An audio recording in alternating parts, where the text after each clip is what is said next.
ഇത്രയും ചൂടായിട്ട് ഞാനതിനെ ഇത്രയും പരിപാലിച്ചെടുത്തത് പാട് എനിക്ക് മാത്രമേ അറിയാം. എന്തുമാത്രം കഷ്ടപ്പെട്ടും വളം ചെയ്തും വെള്ളം കോരി ഈ വെള്ളമില്ലാത്ത സമയത്ത്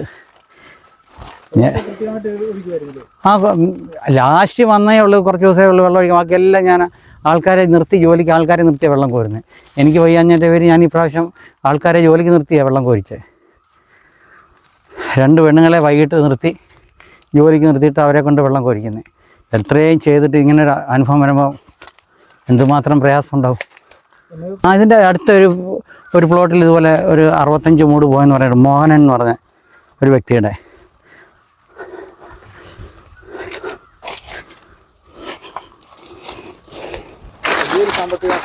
പിന്നെ ഒരു 1.5 ലക്ഷം രൂപയുടെ നഷ്ടമുണ്ട്.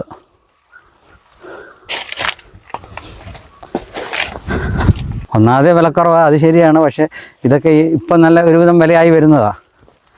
ഈ സമയത്താണ് ഇച്ചിരി വില വരുന്നത്. അതിനായി ഇപ്രാവശ്യം ഞാൻ നേരത്തെ വെച്ചത്, ഓണത്തിന് മുമ്പേ കൊടുത്ത് വിപണി കൊടുക്കാമെന്നുള്ള രീതിയിലാണ്.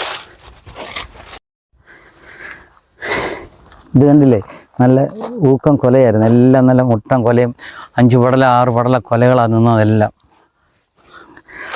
എന്ത് ചെയ്യാൻ, ഇതൊന്നും ഒന്നിനും ഉപയോഗശൂന്യമല്ലാത്ത രീതിയിലായിപ്പോയില്ലേ.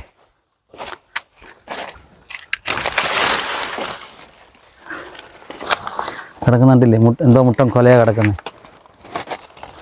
എല്ലാം 6 പടല കൊലയൊക്കെ 10-12 കിലോ വരുന്ന കൊലയാണ്. ഫുള്ളായിട്ട് ഒരൊറ്റ ലേവലായിട്ട് അങ്ങ് അടിച്ച് കളഞ്ഞില്ല. കണ്ടില്ലേ, 2 വാഴ കൊള്ളാത്ത വാഴയുണ്ട്, അത് അവിടെ നിൽപ്പുണ്ട്. ഒന്നിനും കൊള്ളാത്ത അതുമാത്രം ഇവിടെ കിടപ്പുണ്ട്. ബാക്കിയെല്ലാം നശിച്ചു പോയി.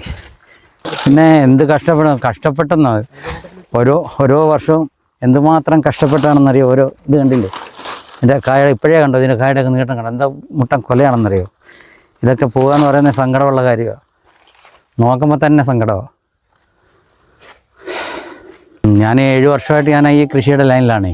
അങ്ങനെ എല്ലാ വർഷവും ഞാൻ ആ വാഴ കൃഷി 250-300 വാഴയാണ് നട്ടുകൊണ്ടിരുന്നത്. ഇപ്രാവശ്യം ഞാനൊരു 165 മൂട് ഏത്തവാഴയും ബാക്കി കുറേ കപ്പയും കൂടെ എല്ലാം ചെയ്തുകൊണ്ടിരിക്കുകയായിരുന്നു. ഇപ്രാവശ്യം വെള്ളത്തിൻ്റെ പ്രശ്നവും അങ്ങനെ വെള്ളം കോരിയും വളരെ കഷ്ടപ്പെട്ട് ഒരുപാട് പൈസ അവിടെ നിന്ന് ഇവിടുന്ന് എല്ലാം വാങ്ങിച്ച് എടുത്തുമൊക്കെ ഞാൻ ഇത്രയും ഒപ്പിച്ചെടുത്ത് എല്ലാം കൊലച്ച വന്ന പരുവമാണ്. ഈ മെനിങ്ങാന്നത്തെ അതിശക്തമായ കാറ്റിൽ മൊത്തം തകർന്നു പോയി. ഒരെണ്ണം പോലും എനിക്ക് കിട്ടാനെനിക്ക് വഴിയില്ലാത്ത രീതിയിലും എല്ലാം നശിച്ചു പോയി. അത് വിൽക്കാനോ അല്ലെങ്കിൽ ആർക്കെങ്കിലും കൊടുക്കാനോ ഒന്നും പറ്റാത്ത ഒരു കണ്ടീഷനിലായിരുന്നു. കൊലച്ചതേ ഉള്ളൂ, കൂമ്പൊടിച്ച് എല്ലാം വരുന്ന സമയമാണ്. ഇതുപോലെ ഒരു നാശനഷ്ടം എനിക്ക് 1.5 ലക്ഷം രൂപയുടെ നഷ്ടമാണ് ഇപ്പോൾ വന്ന് കിടക്കുന്നത്. 165 മൂട് വാഴയായിരുന്നു. 165 മൂട് വാഴയും ഒരു 650 മൂട് കപ്പയായിരുന്നു. അതിലൊരു 100-150 മൂട് കപ്പ പോയി. 150 മൂട് കപ്പ നശിച്ചു പോയി. അതിൽ ബാക്കി പറയാനെങ്കിൽ നഷ്ടമേ ഉള്ളൂ. ഒന്നാമതേ കൃഷിക്കകത്ത് വലിയ ലാഭമൊന്നുമില്ല. പിന്നെ എൻ്റെ ഒരു സന്തോഷത്തിന് വേണ്ടി ഞാനങ്ങ് ചെയ്യുന്നതാണ്. എല്ലാ പ്രാവശ്യവും ഞാൻ ചെയ്യുന്നതിന് അതുകൊണ്ട് കൃഷി ചെയ്യണമെന്നുള്ളൊരു ആഗ്രഹം കൊണ്ട് ചെയ്ത്. പക്ഷേ ഈ പ്രാവശ്യം ഇങ്ങനെ എല്ലാം തകർന്നു പോയി. ഒരെണ്ണം പോലും ഉപയോഗിക്കാൻ പറ്റത്തില്ല, ഒരു കൊലയും ഉപയോഗിക്കാൻ പറ്റത്തില്ല. തോരന് പോലും കൊള്ളത്തില്ല. കണ്ടില്ലേ, കിടക്കുന്നുണ്ടില്ല, ഒരു തോരൻ പരും പോലും ആയില്ല. എല്ലാം കൊലച്ച് ഇങ്ങനെ കൂമ്പൊടിക്കാൻ പറ്റുന്ന പരിപാടി നിൽക്കുമല്ലായിരുന്നു. ചിലവ് ഇനിയിപ്പോൾ ഇത് വെട്ടിമാറ്റുന്നതിന് ഞാൻ ഇനി എത്ര രൂപ ചിലവാക്കണം? എനിക്ക് ഇപ്പോഴത്തെ സമയത്ത് എനിക്ക് കാലിന് വയ്യാതെ ഇരിക്കുക. അതുകൊണ്ട് എനിക്കിതൊന്നും വെട്ടിപ്പറക്കി കളയാനോ ഒന്നിനും പറ്റത്തില്ല. എനിക്ക് ജോലിക്കാരെ നിർത്തിയെങ്കിലേ ഇനിയിപ്പോൾ ഇത് വെട്ടിപ്പറക്കി കളയാനോ. അതിന് ഞാൻ എൻ്റെ കയ്യിൽ നിന്ന് കാശ് ചിലവാക്കണം. എന്നാൽ അതിനൊക്കെ ഇനിയിപ്പോൾ നമ്മൾ ആരെങ്കിലും ചെയ്യണമെങ്കിൽ ഒരു സഹായം ചെയ്തെങ്കിൽ മാത്രമേ നമുക്കൊരു കയ്യേൽപ്പായിട്ട് തന്നെങ്കിൽ മാത്രമേ പറ്റത്തുള്ളൂ. ആര് തന്നാൽ വലിയ ഉപകാരം. കൃഷി വിഭാഗത്തിൻ്റെ ആകുന്നതാണ്. ഇപ്പം മേഡം വന്ന് ഫോട്ടോ ഒക്കെ എടുത്തുകൊണ്ട് പോയിട്ടുണ്ട്. അവർ പറയുന്നത് ഇപ്പം ദുരിത പ്രളയത്തിന് അങ്ങനെ ആരും കൊടുക്കുന്നില്ല, സർക്കാരിൻ്റെ ഫണ്ടില്ല എന്നൊക്കെയാണ് പറയുന്നത്. ഇനി എന്തുവാണെന്ന് അറിയത്തില്ല. എന്നെ കൊണ്ടുപോയിട്ടുണ്ട്. എല്ലാം കിട്ടിയെന്നേ ഉള്ളൂ, അല്ലാതെ അത് വലിയ പ്രതീക്ഷയൊന്നും വെക്കുന്നില്ല. ഇൻഷുറൻസ് ചെയ്തിട്ടില്ല. ഞാൻ ഈ വർഷം ഇൻഷുർ ചെയ്തില്ല. കഴിഞ്ഞ വർഷം ഇൻഷുർ ചെയ്ത് 1 വർഷം കഴിഞ്ഞപ്പോഴാണ് എനിക്കൊരു ചെറിയൊരു എമൗണ്ട് വന്നത്. അന്ന് 65 മൂട് വാഴ പോയതാണ് കഴിഞ്ഞ വർഷം. അന്ന് എനിക്ക് കൂടുതൽ വാഴ ഉണ്ടായിരുന്നു. അന്നേരം 65 മൂട് പോയിട്ടും അതിൽ തുച്ഛമായ പൈസ എനിക്ക് കിട്ടിയത്. അതിന് ഇനിയും കിട്ടാനുണ്ടെന്ന് വരുമെന്ന് പറയുന്ന ഒന്നും ആയിട്ടില്ല ഇതുവരെ. 1 വർഷം കഴിഞ്ഞു. പന്നിയുടെ ശല്യമെങ്കിലും ഒന്ന് മാറ്റാനെ കൊണ്ട് അവരോട് പറഞ്ഞാൽ അതിന് പഞ്ചായത്തിൽ നിന്നൊരു സഹായം ചെയ്യത്തില്ലല്ലോ.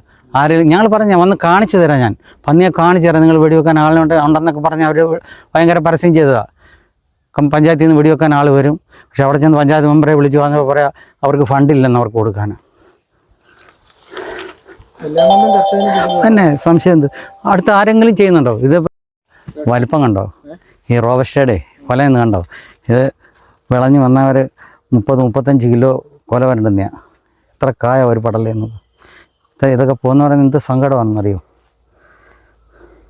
നല്ലൊരു വലിപ്പമുണ്ടോ? പിന്നെ ഭയങ്കര കൊലയില്ല. അതുകൊണ്ട് അടുത്ത കൂമ്പ് കിടക്കുന്നുണ്ടോ?